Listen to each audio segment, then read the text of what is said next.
जो एकदम लीडर बन के उभरी, उसके अगेंस्ट भी बहुत सारे लोग थे। बल्कि सलमान अकरम राजा ने तो ये कहकर रिजाइन भी करा अपना, ये आंसरेबल टू इमरान खान। ये अपनी जगह पे फैक्टर्स मौजूद थे पार्टी के अंदर पहले ही, इस लॉन्ग मार्च से कहीं पहले के 14 ग्रुप से एक दूसरे के खिलाफ बरसरे पेकार हैं पार्टी के अंदर। कि जो कोर्ट से रिलीफ मिलनी थी वो कोर्ट से मिलनी थी, वो सड़क पे नहीं मिलनी थी। ये निकाह के बाद जब बुशरा बीबी बनी गाला गई तो जहांगीर तरीन वहां पे गए तो वो उन्होंने जहांगीर तरीन के सामने आके बड़े तुर्श लहजे में कहा, मैं आपको जादूगर नहीं लगती हूँ।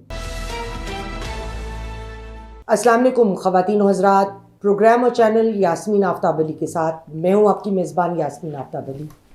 आज का मौजू हमारा वही है जो आजकल सबका मौजू है कि जो 26 के प्रोटेस्ट के दौरान हुआ वो क्या हुआ। क्योंकि अगर आप बारीकी से कुछ फुटेजेस देखें, कुछ चीज़ें देखें तो बड़ा कुछ पसे पर्दा जो हो रहा है वो नज़र भी आ जाता है। लेकिन इसके साथ साथ क्यों इमरान साहब ने ज़बरदस्ती करी जबकि इस्लामाबाद हाई कोर्ट से इजाज़त नहीं मिली थी प्रोसेशन की। क्योंकि जब आप इस्लामाबाद में तो खैर अंदर आने की इजाज़त होती ही नहीं है, वो लॉ एक अलग है। लेकिन ये कि चूँकि बेलारूस के प्रेसिडेंट और उनका इंटूराज इधर मौजूद था तो वो इजाज़त नहीं मिली थी। और फिर जिस दिन ये सारा ऑपरेशन हुआ उससे एक दिन पहले बड़े संजीदगी के साथ इस्टेब्लिशमेंट ने ऑफ़र की थी कि आप संजानी में अपना जलसा कर लीजिए।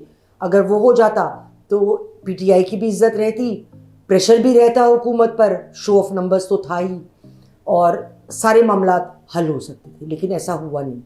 आज हमसे बात करने के लिए जो शख्स मौजूद हैं उनका नाम बहुत बड़ा है और पहले भी आते रहे हैं। He is always very kind, तो उनका तारुफ में कराना ज़रूरी नहीं समझती।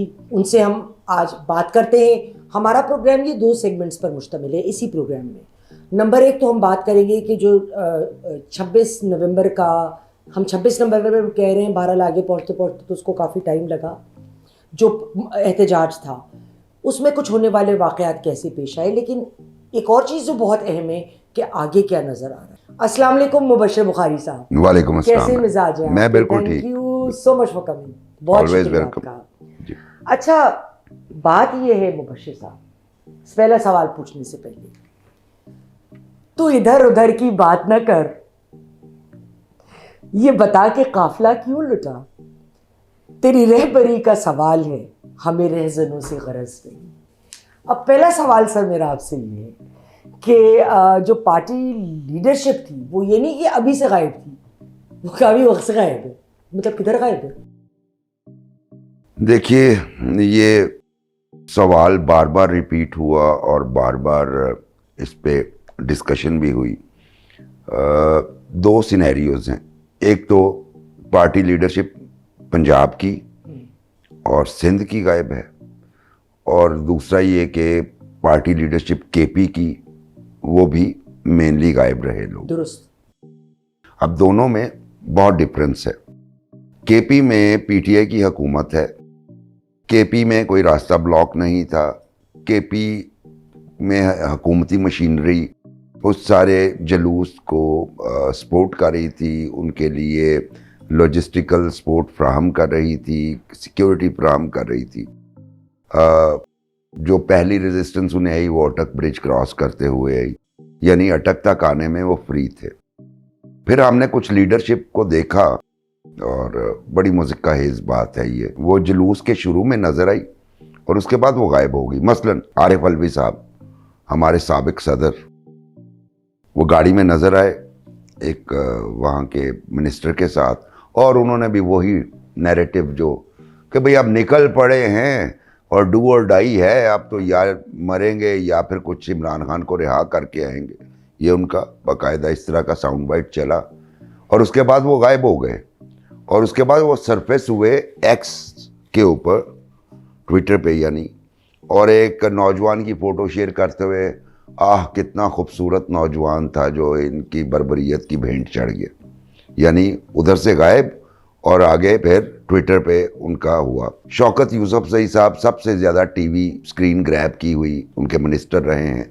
वो मुसलसल टीवी स्क्रीन पे किसी एक कमरे में किसी बेड पे बैठे हुए, और बेड की जो पीछे एक होती है बैक, वो हर टीवी स्क्रीन पे नजर आई है। वो बेड पे बैठे हुए, क्या पता बेड नया खरीदा हो। जी वट एवर, लेकिन वो बेड पे बैठे हुए कंफर्टेबली मुसलसल वो तनकीद कर रहे थे और उन्होंने पंजाब की लीडरशिप को भी तनकीद का निशाना बनाया। एक बात बताइए कतई कलामी माफ मुबशिर साहब कि इसकी वजह क्या थी? क्या ये तो हमें पता है कि अंदरूनी खाना भी पीटीआई में बहुत ज़्यादा इख्तिलाफ था, बहुत बड़ी इनकी जो जमात थी हिस्सा था उसका, वो अगेंस्ट थी इस कन्फ्रंटेशनल पॉलिटिक्स के और नहीं सपोर्ट कर रही थी।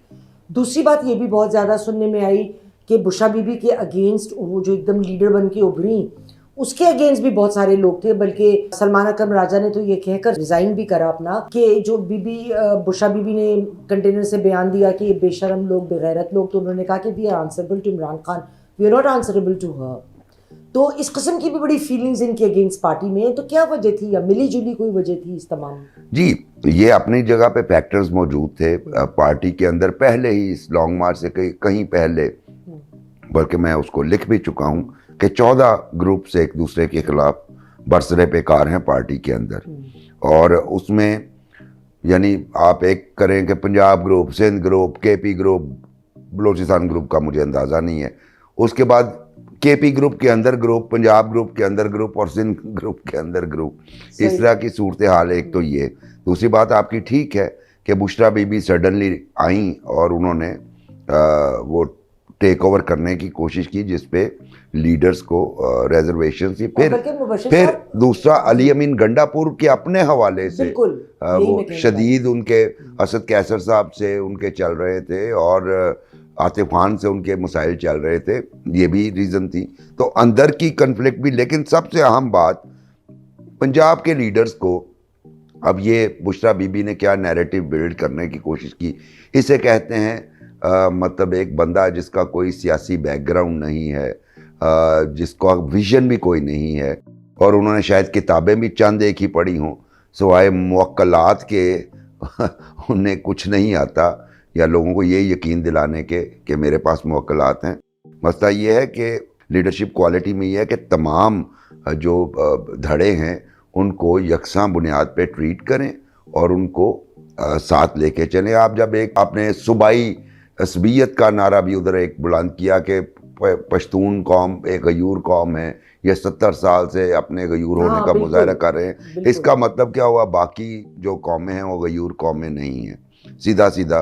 दूसरा, फिर ये मीटिंग में भी उन्होंने कहा रिपोर्टेडली कि ये जो पंजाब के लीडरशिप है ये बेशरम है, ये बेगैरत है। सलमान अकरम राजा ने कहा जी मैं चेयरमैन पीटीआई को जवाब दे हूँ। अब पंजाब का मामला क्या है, एक्चुअली मैं ये क्लियर करना चाह रहा हूँ, ये नहीं कि मैं पंजाब का मुकदमा लड़ रहा हूँ, लेकिन पंजाब में जो सूरत हाल देखी, वो मैं जिस दिन ये प्रोटेस्ट कॉल थी फाइनल, मैंने सोचा कि मैं जाके आज़ादी चौक, चूँकि लाहौर की तंजीम ने ऐलान किया था कि आज़ादी चौक में हम इकट्ठे होंगे, मैंने सोचा कि मैं आज़ादी चौक जाऊं, और मैं आज़ादी चौक तक नहीं पहुंच सका चूँकि रिंग रोड वगैरह तो सारा कुछ ब्लॉक था। लेकिन जब मैं अंदर से भी गया हूं तो बहुत सारी रोड्स, मसलन जेल रोड, एक सिंगल लेन ट्रैफिक चल रही थी।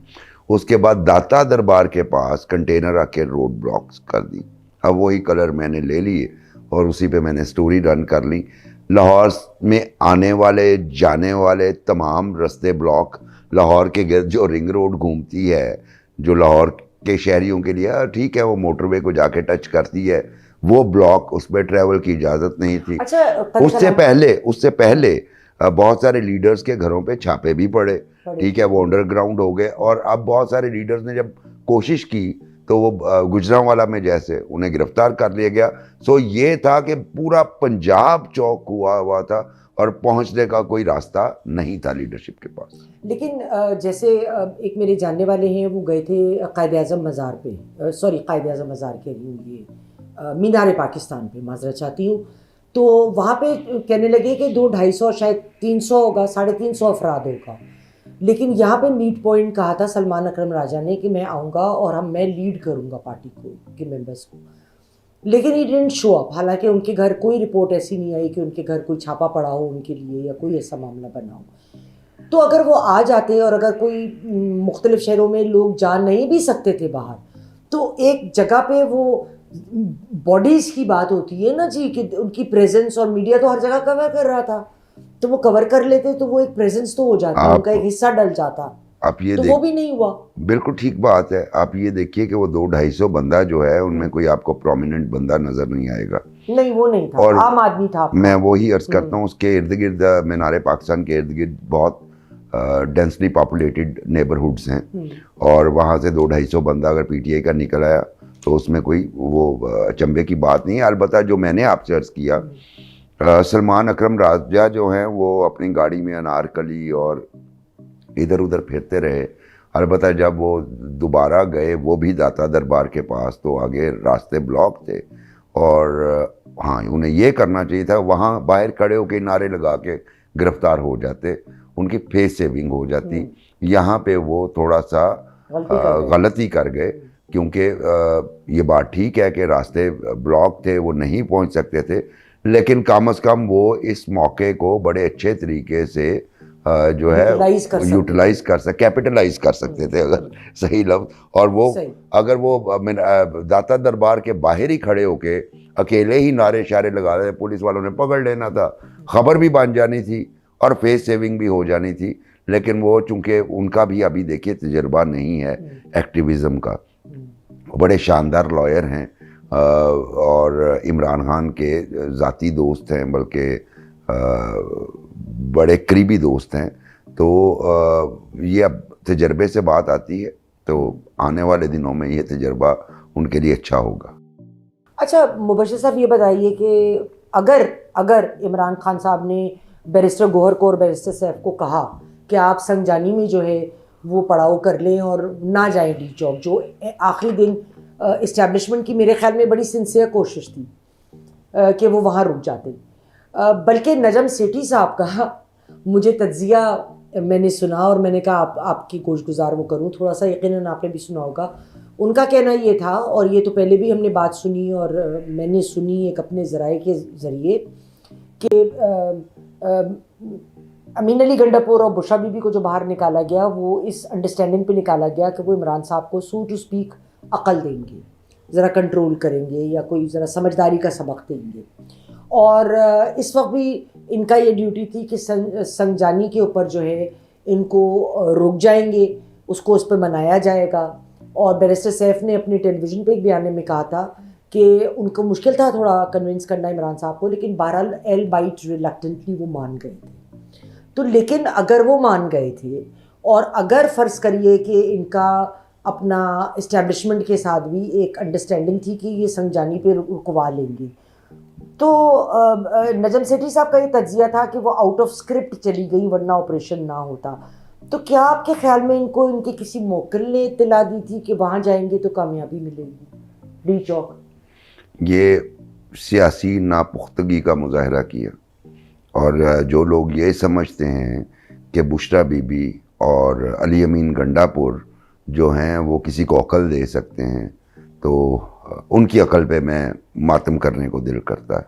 जिन लोगों को खुद अकल की और तहजीब की ज़रूरत है वो किसी को क्या अकल देंगे। अलबत्ता जो उनकी सेन लीडरशिप है, एक्सपीरियंस है, वही अकल दे सकते हैं ना। तो ये जो बैरिस्टर गौहर या उमर अयूब या इन तरह के जो लोग हैं वो जाके बात करते हैं कि जनाब अली ये क्लैश वाली पॉलिटिक्स ठीक नहीं है, हमें इस मकाम पे नहीं आना चाहिए। ठीक बात है कि एक फॉरेन ट्रिप है, डिग्नेटरीज आ रहे हैं, तो ये अकल की बातें होती हैं। वो जो बुशरा बीबी ने किया ये बात ठीक है, इसी तरह सुनने को मिल रही है। ये कहा गया, जो मेरे तक इत्तलात पहुंची हैं, पता नहीं, चूँकि मैं अक्सर तज्जिए नहीं सुनता, सिर्फ मैं खबरें सुनता हूँ क्रेडिबल, और फिर उनको वेरीफाई करता हूँ, फिर अपना तज्जिया निट करने की कोशिश करता हूँ। जो मेरे तक बात पहुंची है वो ये कहा गया कि नहीं डी चौक आना है, लेकिन अगर सिचुएशन इस तरह की बन जाए कि आगे बढ़ने का रास्ता ना रहे या नुकसान का एहतमाल हो, तो फिर जहाँ पे आप चाहें उस वक्त आप जो फैसला करें वो ठीक होगा। यानी ये बात अगर उन्होंने कही अली अमीन गंडापुर से, तो बुशरा बीबी को भी हो सकता है ये बात कही हो। तो अली अमीन गंडापुर संजानी जाने के लिए तैयार थे, वो चुंगी नंबर 26 जो है उस पर भी स्टे करने को तैयार थे, लेकिन बुशरा ने प्रेशराइज़ किया, बुशरा ने शायद फील्ड में इतना मॉब पहली दफ़े देखा हो, बुशरा बीबी ने। उन्हें यकीन होगा ये जो 16 से 20 हज़ार लोग हैं जो बहुत ज़्यादा इमोशनली चार्ज्ड हैं, ये का इतने हैं कि हम इमरान खान को रिहा करवा लेंगे। अब ये मुबश्शिर साहब, एक बात तो देखिए ये भी है ना, इनकी जो भी फरमाइशी थी कि इमरान खान को रिहा करा रहे, द पॉइंट इज कि जो कोर्ट से रिलीफ मिलनी थी वो कोर्ट से मिलनी थी, वो सड़क पे नहीं मिलनी थी। जी बिल्कुल ऐसा ही तो वो रेलेवेंट कोर्ट से मिलनी थी। जो 26वीं तरमीम का ये कहते थे, जो मेरे नज़दीक 26वीं तरमीम और इनका मैंडेट वापस हो, वो इस वक्त और पहले भी आई वॉश ज़्यादा था, असल हदफ था इमरान खान को। मैं उस पर अर्ज कर दूं, एक इनके अंदर जो ओपिनियन थी कि वो ये बात, चूँकि मैं भी कहता हूं कि जी आपको रिलीफ तो कोर्ट से मिलना है, तो उस पे ये माजी के कई हवाले देते हैं और मैं भी दे सकता हूं कि बात ठीक है कि आप गवर्नमेंट केस ही विड्रॉ कर लें, तो उस सूरत में आपको रिलीफ मिल सकता है, लेकिन उसके लिए भी कोर्ट की परमिशन होना ज़रूरी है। मुशर्रफ दौर में मुझे याद आता है 48 टेरर केसेस थे बलूचिस्तान में, कुछ क्लैरिक्स के खिलाफ 48, वो लॉ मिनिस्ट्री के एक लेटर के ऊपर विड्रॉ हो गए थे। तो इस तरह की मिसालें मिलती हैं कि लेकिन सर उस वक्त जैसे 2014 में भी इनका धरना इतना कामयाब हुआ, और ये मिसालें तब मिला करती हैं जब इस्टेब्लिशमेंट का हाथ हो आपके सर पे, जो इस वक्त तो नहीं है। असल बात आपने यही कही। 2-3 चीज़ें थी। एक तो ये धरना लेके, जुलूस लेके आए धरने के मूड में, इनके पास वो वाली सपोर्ट नहीं थी जो 2014 में ना बिल्कुल नहीं। अब तो अपने पल्ले से पैसे देने थे सर। पल्ले के पैसे भी मैं आपसे अर्ज करता हूँ, हमारे जो एक्सपैट पाकिस्तानीज हैं उन्होंने काफ़ी फंडिंग भेजी, लेकिन वो इनफ नहीं थी। उसके बाद इनके यूथ विंग ने कोई 1 करोड़ के करीब जो है वो अपनी जेब से डोनेशन इकट्ठा करके पार्टी फंड में जमा कराया, और अरबों रुपया लगता है ऐसी एक्टिविटी के ऊपर। अब सर फिर रिसोर्सेज चले भी जाना था तो डी चौक में बैठना किधर था? What was the next step? What was the plan B? ना वहाँ बाथरूम की सहूलत है, hotels, restaurants, takeaways, everything was closed, ना खाने पीने का बंदोबस्त था। और फिर जी जनाब बुशरा बीबी और अली अमीन गंडापुर दौड़ते हुए निकल गए वहाँ से। जी बिल्कुल, उन्हें भी अंदाज़ा हो गया कि सूरत हाल हाथ से निकल रही है। देखिए, गवर्नमेंट की तरफ से एक्शन, चूँकि 144 थी, वाज़े अहकामात और वाज़े मैसेजेस दे दिए कि आप इस लाइन को क्रॉस करेंगे तो हम आपको रिएक्शन आएगा, हम शूट करेंगे। शूट टू किल वाला ऑर्डर भी तो इशू हुए ना। आप उसके बावजूद आगे बढ़ रहे हैं। आप क्या किसी दूसरे महज़ब मुल्क में ये कर सकते हैं? बाहर तो आपसे कहा फ्रीज, आपने हाथ ऊपर नहीं किया, आपको गोली मार दें, कोई पूछने वाला नहीं है। यहाँ पे अगर रियासत ने आपको दे दिया कॉशन, तो आप कम अज़ कम उसको तो फॉलो करें ना। लेकिन जो जाना है ना, उसमें मुझे ये लगता है कि जब इन्हें अंदाज़ा हुआ कि बात हमारे हाथ से दूसरी तरफ से तो निकल गई, हमारे अपने वर्कर्स जो हैं वो हमारे पे गुस्सा करना शुरू हो गए हैं। और उसमें अली अमीन के साथ जो हुआ, बॉटल भी पड़ी, उन्हें मतलब पुश किया गया उन्हें, तो उन्हें अंदाज़ा हुआ कि अब ये मज़ीद जो है ना मामला ये हाथ से निकल जाएगा। तो उन्होंने इसी में अफियत समझी कि वहाँ से ये निकल जाए। और इन्हें मेरा ख्याल है कि एक एग्ज़िट भी फ्राहम किया गया, क्योंकि जिस रास्ते से ये जाने की बात कर रहे हैं, आज भी डे लाइट में भी हम उस रास्ते पे अगर मैं जाऊँ तो मुझे रोक के वहाँ पे एक पिकेट लगी होती है, जो पूछेंगे जी आप किधर जा रहे हैं, मैं उन्हें बताऊँगा जी मैं जा रहा हूँ मोनाल रेस्टोरेंट में, जो अब ख़त्म हो गए हैं। लेकिन वो कहेंगे ओके कहाँ से आए हैं, पूछ के ये कॉन्वॉय था, इनको यकीनन नहीं सर वो तो ऑब्वियस था, इनको जाने दिया गया। जी बिल्कुल, इसमें तो कोई किसी को शक नहीं होना चाहिए। लेकिन सर एक मेरा सवाल ये है कि जब ये निकले हैं तो ये उस वक्त तक बिल्कुल भी कोई फायरिंग वायरिंग, ये जो लोग उधर मौजूद थे और रेप्यूटेबल जो जर्नलिस्ट थे और लोग, उस वक्त तक फायरिंग वगैरह का मामला नहीं चला था। तो क्या इनको कहीं से इत्तला आई थी जो ये दौड़ते हुए निकले, या अमीन साहब ने कहा कि जी मैं तो निकल रहा हूँ आप देख लें? तो मैं वही अर्ज कर रहा हूँ, एक तो इन्हें अंदाज़ा था कि हम इस लाइन से आगे जाएंगे तो रिएक्शन आएगा, गवर्नमेंट एक्शन करेगी। दूसरी बात यह है कि जो दूसरा मैंने फैक्टर किया कि गवर्नमेंट तो करेगी, अगर हम नहीं जाएंगे और मॉब को इस वक्त हम कहेंगे कि यहीं रुक जाएं या पीछे चलें, तो मॉब हमारी तिक्का बोटी कर देगी। तो इस सूरत हाल से उन्होंने कहा डिफ्यूज़ इसी तरह हो सकती है कि हम इधर से निकल जाए ताकि मॉब भी यहाँ से डिस्पर्स हो जाए। और यही स्ट्रेटजी थी जो उस वक्त कामयाब हो सकती थी। अदरवाइज सूरत हाल ज़्यादा खौफनाक हो सकती थी। अगर सिक्योरिटी फोर्सेस के हाथों ना होती तो मेरा अंदाज़ा है कि इनके अपने वर्कर्स इनके हाथे पड़ जाते। वैसे मुबश्शिर साहब, बात आपने बहुत पति की कही है, क्योंकि ये चीज़ मेरे जहन में नहीं आई थी कि ये भी इधर, इसका मतलब है कि ये उधर भी प्रॉबली अगर इस्टेब्लिशमेंट के साथ इनका टांका जुड़ा हुआ है तो ये इस चीज़ को उस तरीके से डील कर रहे थे, इस तरह नहीं डील हुआ।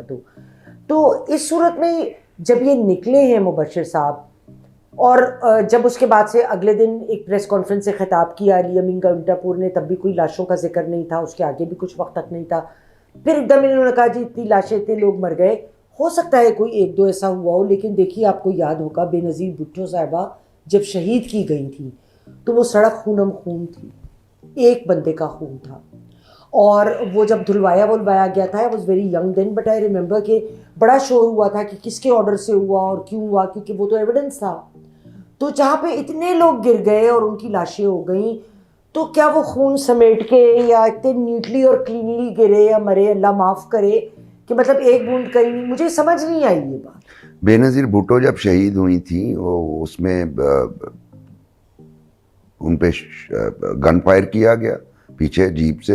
हाँ। और फिर उस गन फायर वाले को एलिमिनेट करने के लिए सुइसाइड बॉम्बिंग हुई, जिसके नतीजे में काफ़ी लोग उधर शहीद हुए। उसमें खून वहाँ पे वो धुलवा दिया गया। उस वक्त जो थी अनफॉर्चुनेटली वो जो होते हैं आपके एक ब्लैकबेरी हुआ करता था जो लोगों के पास ज़्यादा नहीं हुआ करते जी, बिल्कुल आपको याद होगा, वो मेरे पास भी था। जी बिल्कुल। जी। और कोई ऐसी टेक्नोलॉजी नहीं थी जिससे आप वो वीडियोस उस तरीके से बना सकें। जो फुटेज हम तक पहुंची वो ट्रेडिशनल मीडिया के वीडियो कैमरास के ज़रिए पहुंची। अब तो वहाँ पे अगर 20,000 बंदा था जुलूस में, 16 से 20,000 कर लीजिए, उनमें से 2,000 तो वीलॉगर्स थे, ठीक है, टिकटॉकर्स थे। तो मसला ये है कि और फिर वहाँ पे वो हाई सिक्योरिटी जोन है, जगह जगह कैमरे लगे होते हैं। हाँ जी, ठीक है, वहाँ पे कुछ तो नज़र आता, हाँ, इससे इनकार नहीं। लेकिन अफसोस की बात यह, कोऑर्डिनेशन देखें, लतीफ़ खोसा साहब गवर्नर पंजाब रहे हैं, 300 बंदे, 278, उन्होंने 4 दफ़े ये रिपीट किया एक टीवी प्रोग्राम में। शहबाज गिल ने कहा 300, वो शहबाज गिल ने कहा 300, 300 से फिर वो आते आते 8 और 12 के दरमियान। मुझे किसी ने कल जो इनके इंफॉर्मेशन सेक्रेटरी हैं उन्होंने 12 कहा है कि 12 बंदे हैं, और उनकी भी डिटेल्स कुछ नहीं अभी तक हमारे पास नहीं है। लाशें किधर अलबत्ता जो दूसरी जी बिल्कुल कुछ तो शवाहिद होते हैं। दूसरी तरफ जो है वो 4 रेंजर्स के एहलकार जो हैं वो आइडेंटिफाइड हैं, पुलिस के एहलकार आइडेंटिफाइड हैं, पुलिस के एहलकार के लुहाकीन के, उनके बैरियल के, वो सारा कुछ आ गया। जो 27 वीडियो भी मौजूद है, जो 27 लोग मौजूद हैं उन्हें गन शॉट, मेजॉरिटी को गन शॉट्स हैं, जो वुंडेड हैं। तो मसला यह है कि इधर से भी गोली चली, इधर से जब गोली चलेगी तो उधर से भी चलेगी, या उधर से चलेगी तो इधर से गोली चलाना ज़रूरी नहीं था। लेकिन कल फिर अली अमीन गंडापुर साहब ने कहा कि अब नेक्स्ट टाइम इस तरह हो तो हम गोली का जवाब गोली से देंगे। तो अभी क्या कर रहे थे? मतलब आप कितनी दफ़े ये करेंगे और कितनी दफ़े अनरेस्ट क्रिएट करेंगे, और कितनी दफ़े आपके एक बंदा, मैं उसे भी शहीद कहूँगा, जो दूसरी तरफ से हुए हैं वो भी शहीद हैं, क्योंकि वो जो इनका बंदा मरा है वो बेचारा मासूम इनके जो है वो गलत फैसलों की भेंट चढ़ गया। मसला ये है कि उसका तो घर वो होगा, बेटा, किसी का बेटा। आप कब तक इन लोगों को वर्गलाएंगे? हमने एक्टिविज्म किया भी हुआ है, हमने एक्टिविज्म देखा भी हुआ है, ज़ियाउल हक दौर में देखा हुआ है, बहुत पीसफुल रहते थे, गोलियां चलते हुए भी देखी हुई हैं, आंसू गैस से तो जर्नलिज्म में भी डंडे भी खाए हुए हैं। लेकिन हमने इस तरह का सिर्फ इंतहा पसंद तंजीमों की जानिब से इस तरह का प्रोटेस्ट देखे हुए हैं। जो पॉलिटिकल फोर्सेस होते हैं उनकी टोन ये नहीं होती। मैडम सही कह रहे हैं, सही कह रहे हैं। अच्छा sir, talking of Amin Ali Gandapur and Bushra Bibi, इन दोनों का आप आगे क्या समझते हैं कि इनकी अरेस्ट होगी, या अमीन अली गंडापुर का मुझे बताया गया है कि उनकी नहीं होगी, बुशरा पकड़ी जाएंगी, और वो भी अपनी सिक्योरिटी के लिए उनकी जी देखिए, आपकी इंफॉर्मेशन ठीक है। अली अमीन गंडापुर चूँकि चीफ मिनिस्टर हैं और उनका अरेस्ट जो है वो नहीं होगा, बुशरा बीबी ऑलरेडी मतलूब तो हैं, वैसे ही बेल, और हाँ। नैब की टीम तो उनको ढूंढती फिर रही है उनको ढूंढती फिर रही है। अब उन्हें चीफ मिनिस्टर हाउस केपी में से कैसे वो अरेस्ट करेंगे, क्योंकि अब तो कोर्ट उन्हें दोबारा समन करेगी, और अगर वो नहीं आएंगी तो उनको इश्तिहारी मुल्ज़मा डिक्लेयर कर दिया जाएगा।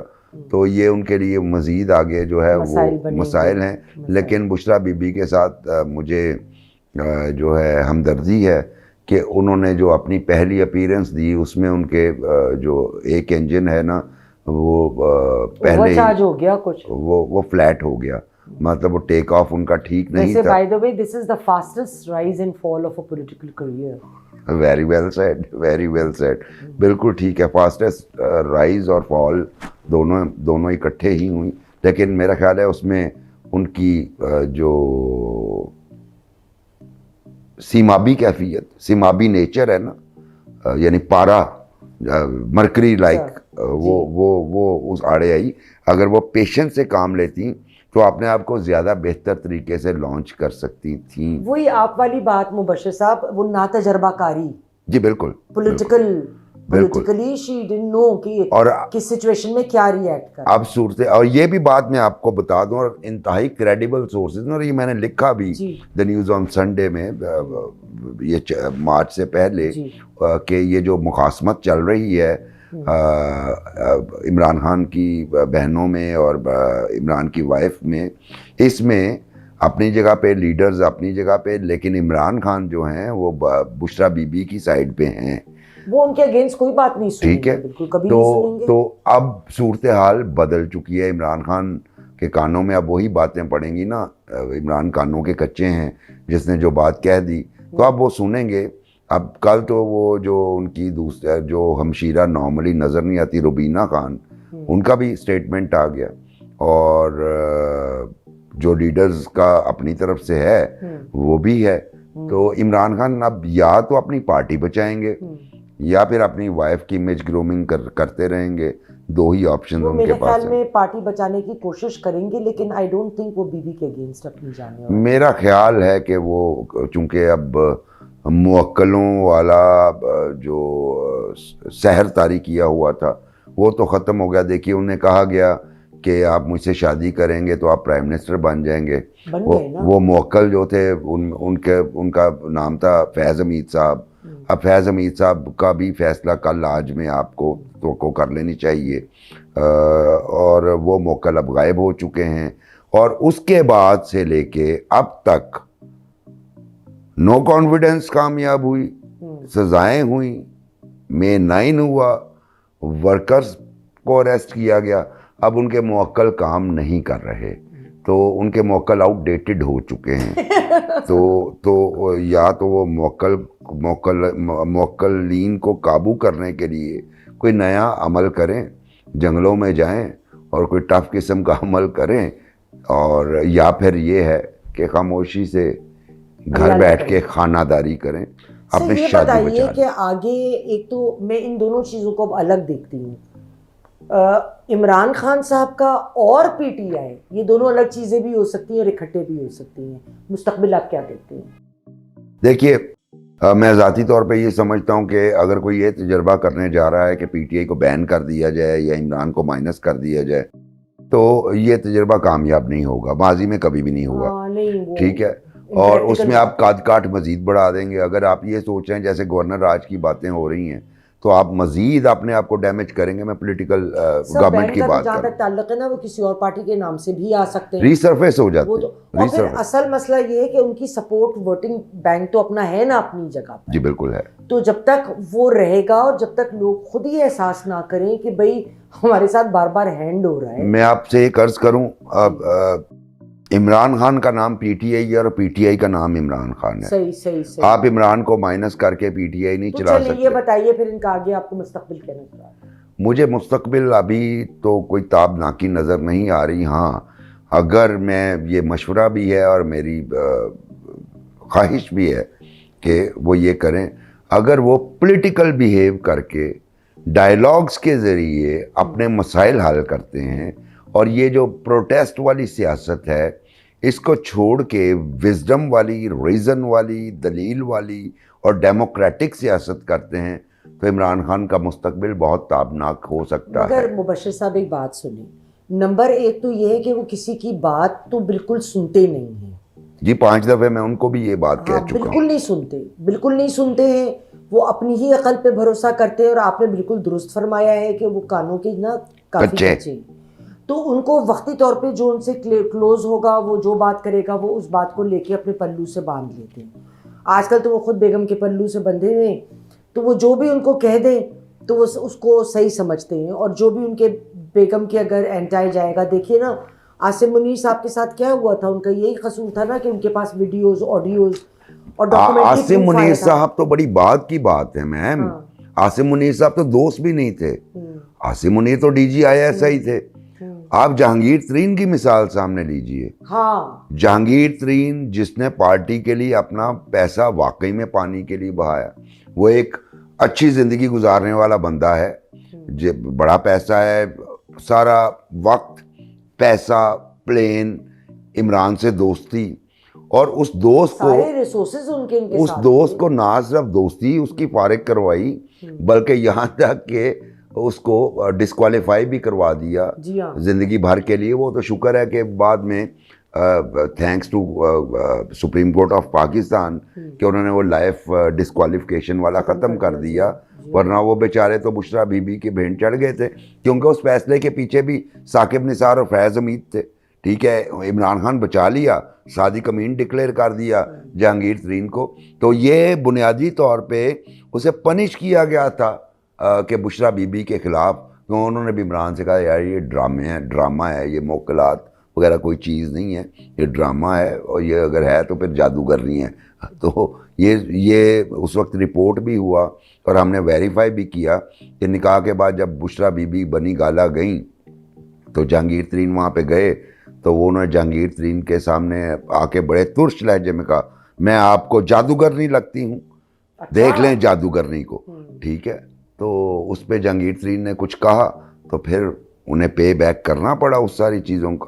और जहांगीर तरीन को बाद में जब ये सारा कुछ होना शुरू हुआ, ये यकीन होना शुरू हुआ भाई वाकई में कुछ ना कुछ ज़रूर है। सर ये बताइए कि एक तासुर है, मुझ पे भी है ये तासुर, और बहुत सारे ऐसे लोग हैं जिनको ये तासुर है कि दरअसल चूंकि जब आसिम मुनीर साहब का डिफरेंस आया था इमरान साहब के साथ, क्योंकि आसिम मुनीर साहब के पास ऐसी वीडियोस मौजूद थी, ऐसी ऑडियोज मौजूद थी, ऐसे शवाहिद मौजूद थे कि जिसमें ये बिल्कुल वाजिया था कि वो जो चोरियां वगैरह हुई, वरना इमरान खान साहब के बारे में बहरहाल इस किस्म की राय हम नहीं रख सकते कि वो ये हरकतें करते थे, वो ऐसी हरकतें नहीं करते थे, चोर चकारी की, मतलब मैं गलत बात नहीं करती। तो लेकिन ये कि वो चूँकि महबूब बीवी अगर कर रही थी, उन्होंने जब जाके कहा कि नहीं मेरा प्राइम मिनिस्टर है और मेरा फ़र्ज़ है इसको बताना, तो इन्होंने उसको हटा दिया। वही आप वाली बात कि अगर जहांगीर तरीन ने जादूगरनी का कहा तो इन्होंने उसको अलग कर दिया, तो इन्होंने अलग क्या कर दिया, उसको निशान इबरत बेचारे को बनाने की तो 9 कोशिश। मई का और अब जो वाक़या हुआ है वो एक तासुर ये है कि इमरान साहब लाशें चाह रहे हैं, क्योंकि उन्होंने अमेरिका के साथ एफर्ट करके देख ली, उन्होंने वाइस चांसलर बनने की कोशिश करके देख ली। अब जब जमाइमा ने कोशिश करी कि उनको सिग्नेचर्स मिल जाएं वहाँ से यूके से, तो आपको पता है 680 से ज़्यादा सीटें हैं हाउस ऑफ कॉमन्स की और 800 से ज़ायद सीटें हैं हाउस ऑफ लॉर्ड्स की। कुल मिला के मरा के 20 लोगों ने दस्तखत किया, उसकी क्या वैल्यू होती है इतने उसमें। तो और फिर अब ये फिर इस उम्मीद पे बैठ गए कि ट्रम्प जब आएंगे तो इनको निकाल लेंगे। सर ट्रम्प को पाकिस्तान, चाहे वो डेमोक्रेट है या कोई रिपब्लिकन है, उनको आप यकीन मानिए उनको बिल्कुल किसी किस्म का कोई इंटरेस्ट पाकिस्तान से उस दिन से नहीं है जब से वो अफ़गानिस्तान से निकला था। और मेरी यहाँ अपने दूसरे फ्रेंड से बड़ी बहस होती थी, मैं कहती थी आप जो इतने खुश हैं ना, भाई आ गए, जब डंडे पड़ेंगे ना उनकी हरकतों के मलबे आप पर गिरेंगे because of our border and the porous border and the other issues that we have, तो आपको लग पता जाएगा। बिकॉज अब जो US है उसका इंटरेस्ट है टूवर्ड्स इंडिया, ताकि उन्होंने तो काउंटर करना है चाइना को। और Trump is a businessman sir, उसको आप कहना दो आने दो, तो कहेगा दो आने के बदले तुम मुझे यही मतलब मुझसे मतलब US को क्या दोगे। उसका कुछ अर्से पहले सर आया था ब्लूमबर्ग न्यूज़ वीक में एक इंटरव्यू उसका लगा था, उसने कहा था why should US help Taiwan, what can Taiwan give to US, that is his approach.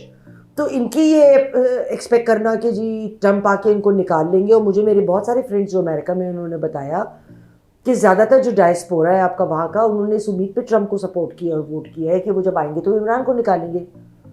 तो अब वो तो एक बेवकूफ़ी और खाम ख्याली है अगर किसी को ख्याल है, मगर बहरहाल इन सबको है। लेकिन क्या ये एक लास्ट डिच एफर्ट है कि वहाँ लाशें गिरती, यहाँ गिरती, एकदम तबाही मचती, तो Asim Munir would have had to resign, establishment को मैं घुटनों पे ले आता। एक तो वो आपने आसिम मुनीर वाला जो किया, उसमें जो इत्तलात आई, इन्होंने जब वो DGIS थे तो उन्हें कहा कि आप इनको बेनकाब करने के लिए एविडेंसेस इकट्ठी करें, अपोनेंट्स को, अपोजिशन को, और इनके खिलाफ ज़रा थोड़ा सा इनके स्क्रू टाइट करें। तो उन्होंने कहा जी बहुत बेहतर, वैसे मेरी ये जॉब नहीं है लेकिन मैं करता हूँ।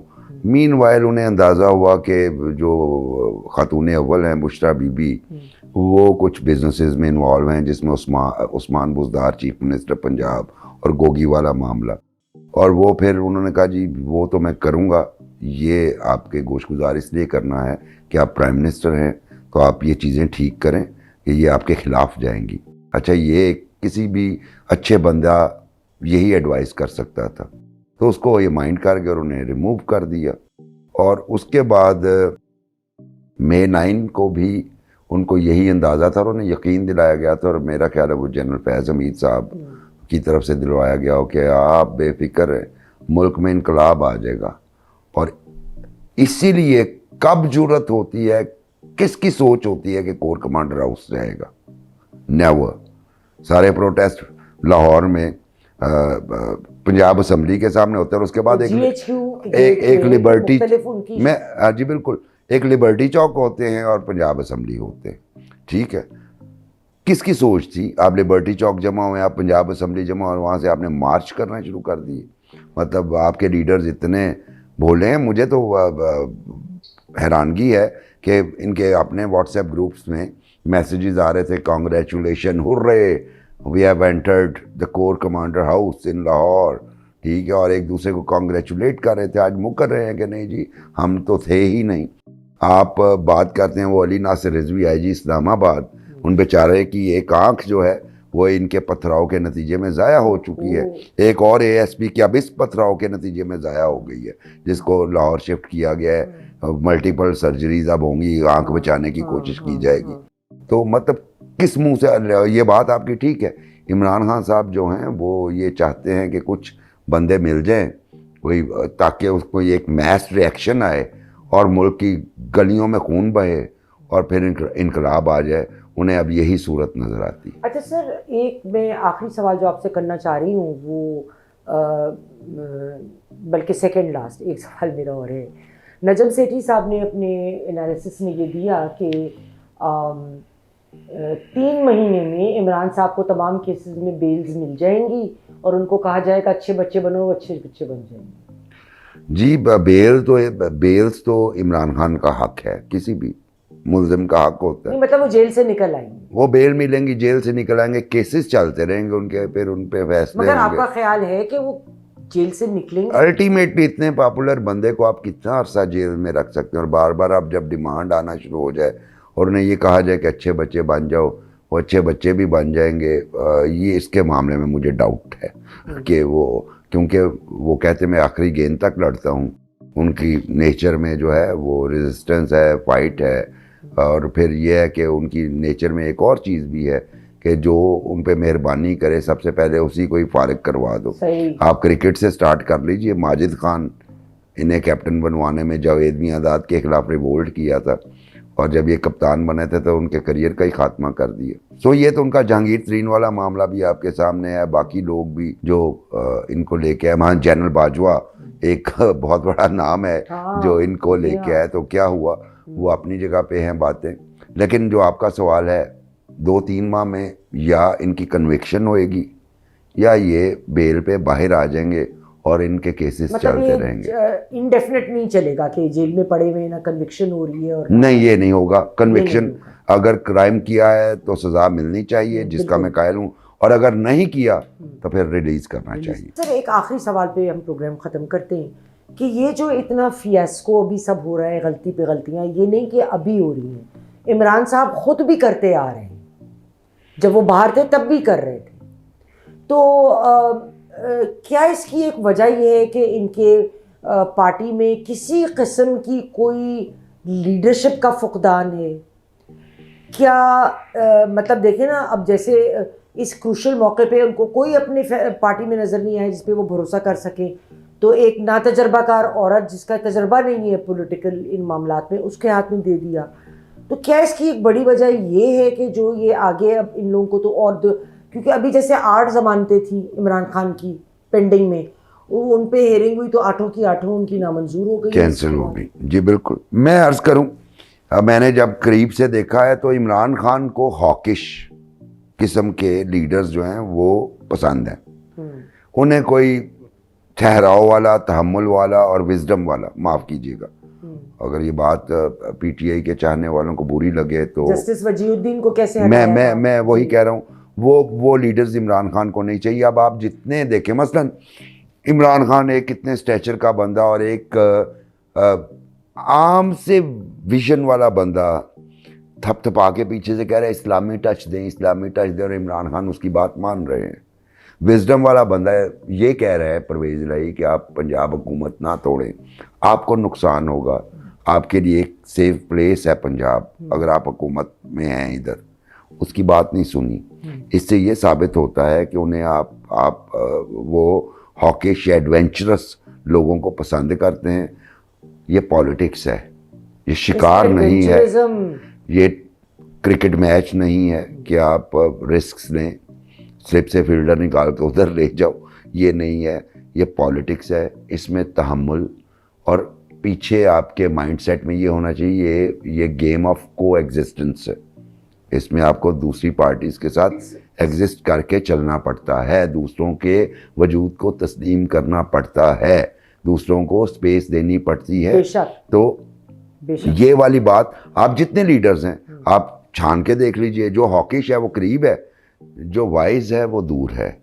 तो इतनी सी बात है, और यही आपके सवाल का जवाब। सर एक छोटा सा सवाल और याद आ गया, फिर हम प्रोग्राम अपना वाइंड अप करते हैं। जो अभी इतवार गुजरा था पिछला गालिबन, जो तो जिस पे इजाज़त होती है वो मुलाकात की, कोई नहीं आया, कैसे देखते हैं इसको? अच्छा, इस पे 2 वर्जन है मैम। एक तो कोई नहीं आया, लेकिन दूसरी तरफ जो है वो शुएब शाहीन साहब और दूसरे लीडर्स ने कहा जी हमने दरखास्तें दी, सुपरिटेंडेंट ने हमारी कॉल्स अटेंड नहीं की, उन्होंने कोई पेटिशन भी शायद कर दी है, और हमें बाहर बैठे रहे हम, और जेल हुकाम ने हमसे रब्ता ही नहीं किया, और यहाँ तक उन्होंने एक्सप्रेस किया कि जी हम तो इमरान खान की सिक्योरिटी के बारे में कंसर्न हैं। तो ये नहीं कि कोई नहीं गया, बल्कि एक वर्जन ये भी है कि उन्हें मिलने नहीं दिया गया, और सुपरिटेंडेंट सर अगर गया था कोई तो मिलने देना जरूर चाहिए था। जी बिल्कुल, ये तो इंतहाई नामुनासिब हरकत है कि अगर कोई गया है, उसने रिक्वेस्ट की है और उन्हें आप मिलने नहीं दे रहे, ये ह्यूमन राइट्स की वायलेशन है और ये नहीं होनी चाहिए। ये नहीं होना चाहिए, बिल्कुल ठीक है। मुबश्शिर बुखारी साहब, आपकी आमद का और आपकी बहुत एक मैच्योर डिस्कशन का जो हमेशा आपकी होती है, बहुत शुक्रिया। ख़वातीन और हज़रात, उम्मीद है आपको ये प्रोग्राम बहुत पसंद आया होगा। आपको पसंद आया हो प्रोग्राम तो लाइक करें, शेयर करें, कमेंट बॉक्स में कमेंट ज़रूर दें, मैं हर कमेंट पढ़ती हूँ, और आप जो भी कमेंट बॉक्स में जाते हैं उनको पता है मैं हमेशा हर कमेंट का जवाब देती हूँ। तो और चैनल को सब्सक्राइब करना ना भूलें, हमारी हौसला अफजाई होती है। आइंदा प्रोग्राम तक के लिए खुदा।